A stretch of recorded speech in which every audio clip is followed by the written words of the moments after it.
Hey, what's up guys? So I know if you're looking up here, this is the cold plunge, this is the hot plunge. And if I take me back to that day where I was hopping in those cold plunges, so if you look and scroll through social media, you'll say, oh, we need to cold plunge every day. We need to cold plunge every morning, every night. We can cold plunge 3-4 times a day. And if we're not doing that, we're not optimizing our body.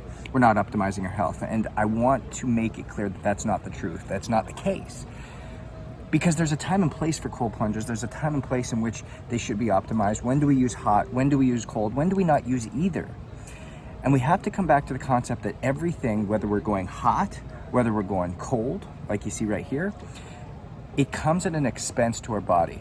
It's a parasympathetic or sympathetic response. Sympathetic being stress, parasympathetic being relaxation. Now, when we're exposed to extreme heat, when we're exposed to extreme cold, we get put into a sympathetic state. And in some cases, it can help bring us back to a parasympathetic state.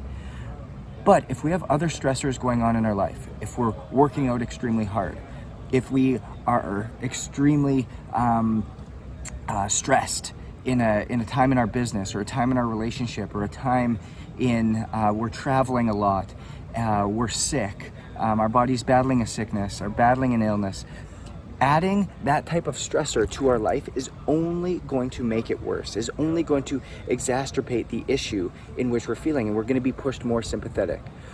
The issue is that we're in chronic sympathetic overload. And we use a lot of these modalities to get us out of that, to help engage relaxation, to get in deeper states of sleep.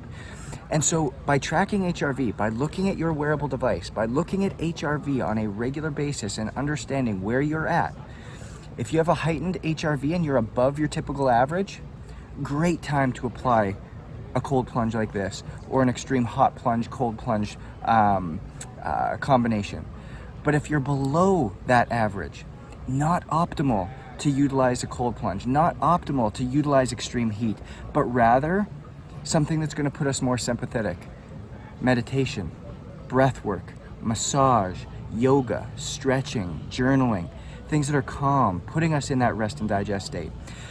So what I want to get you guys to get out of this video is that it is not always optimal to go in cold plunge. It is not always optimal like the world, society, and social media tells us. So know when it's optimal to use it and what the timing of the appropriate modality should be, so that when you do get into one of those, it's helping you and it's for your body on your timing according to your biology. Go own it.